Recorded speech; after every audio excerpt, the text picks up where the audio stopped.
नमस्कार दोस्तों, आपके सिलेक्शन में आपके साथी स्टडी सारथी में आपका हार्दिक स्वागत है।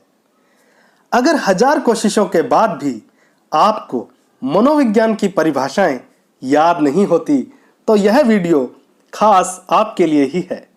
दोस्तों, आज का टॉपिक व्यक्तित्व यानी पर्सनालिटी का है, जो एग्जाम के लिए मोस्ट इम्पॉर्टेंट है। तो आइए शुरू करते हैं। व्यक्तित्व का अर्थ देखिए, व्यक्तित्व में वे बाहरी और आंतरिक गुण, लक्षण और विशेषताएं जिनसे समाज में व्यक्ति की छवि या पहचान बनती है, व्यक्तित्व कहलाता है। व्यक्तित्व अंग्रेजी में पर्सनैलिटी कहलाता है, जो लैटिन भाषा के परसोना से बना है। यह क्वेश्चन पूछा जाता है, जिसका अर्थ है मास्क यानी नकाब या मुखौटा। अब यहाँ याद ये रखना है कि पर्सोना एक लैटिन शब्द है, ग्रीक शब्द नहीं है। लैटिन एक प्राचीन भाषा है जो बहुत कम लोगों द्वारा बोली जाती है, जबकि ग्रीक भाषा ज़्यादा बोले जाने वाली जीवित भाषा है। चलिए अब हम व्यक्तित्व की परिभाषाएं चुटकियों में याद कर लेते हैं। सबसे पहली परिभाषा है गिलफोर्ड के अनुसार, व्यक्तित्व व्यक्ति के गुणों का समन्वित रूप है।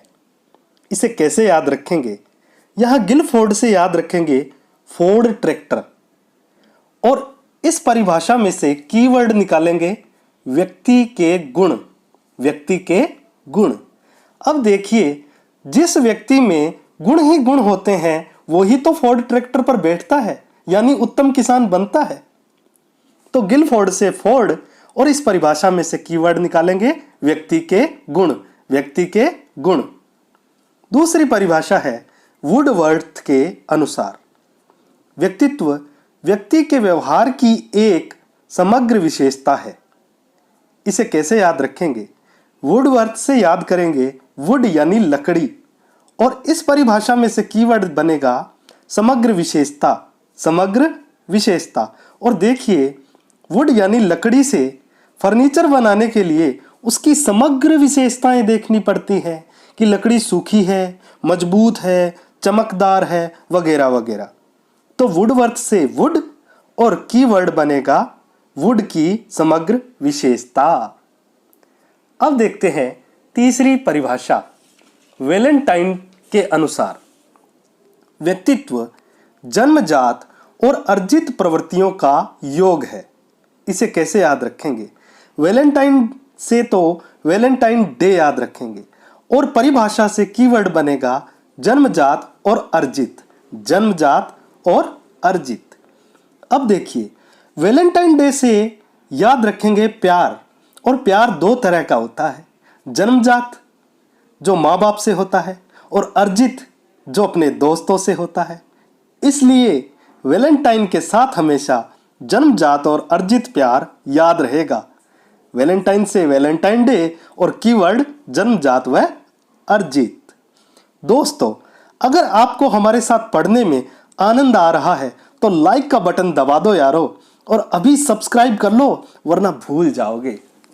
चौथी परिभाषा है जो सबसे ज्यादा पूछी जाती है, आलपोर्ट के अनुसार, व्यक्तित्व व्यक्ति की उन मनोदैहिक व्यवस्थाओं का गतिशील संगठन है जो वातावरण के साथ उसके अपूर्व समायोजन का निर्धारण करता है।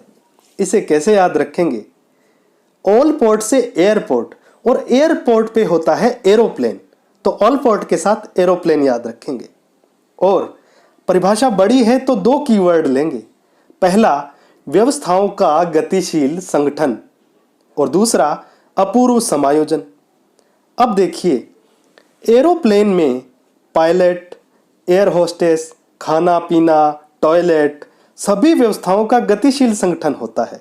गतिशील संगठन होता है।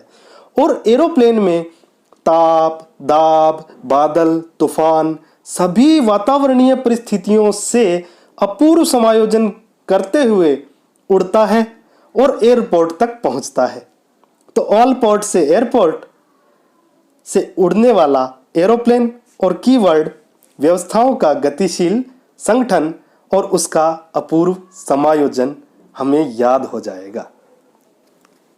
पांचवी परिभाषा है मन के अनुसार।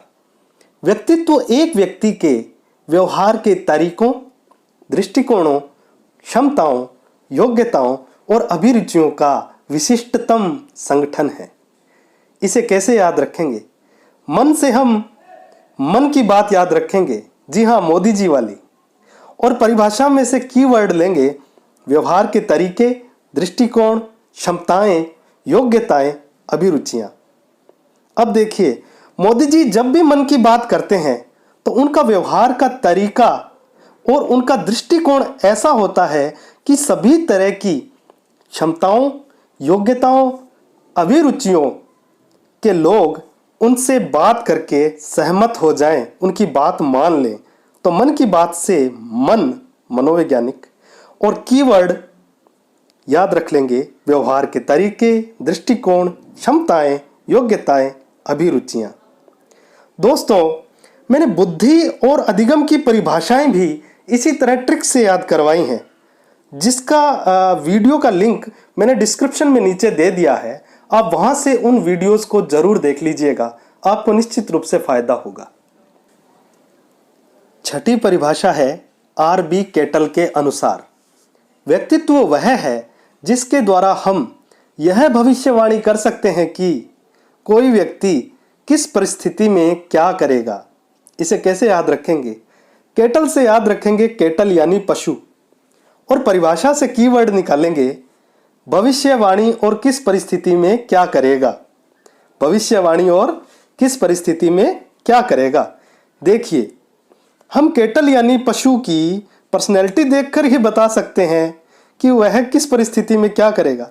जैसे अगर कोई कुत्ता है और भौंक रहा है तो हम भविष्यवाणी कर सकते हैं कि यह कभी भी हमें काट सकता है। तो केटल से पशु और कीवर्ड भविष्यवाणी और किस परिस्थिति में क्या करेगा, यह हमें याद हो जाएगा। अब देखते हैं सातवीं परिभाषा, जो है बोरिंग के अनुसार। वातावरण के साथ सामान्य और स्थायी समायोजन ही व्यक्तित्व है। इसे कैसे याद रखेंगे? बोरिंग से बोरिंग या ट्यूबवेल, और परिभाषा से कीवर्ड निकालेंगे स्थायी समायोजन। स्थायी समायोजन। अब देखिए, जब हम घर में या खेत में बोरिंग खुदवाते हैं तो उसे स्थायी रूप से जमीन में समायोजित यानी एडजस्ट करवा देते हैं ताकि पानी बाहर फैले नहीं। तो इस तरह याद हो जाएगा, बोरिंग से तो बोरिंग और कीवर्ड स्थायी समायोजन। स्थायी समायोजन। तो दोस्तों, व्यक्तित्व के बारे में ज़्यादातर ये 7 परिभाषाएं ही पूछी जाती हैं। उम्मीद है कि आपको यह तरीका पसंद आया होगा, तो इसे लाइक कर दीजिएगा।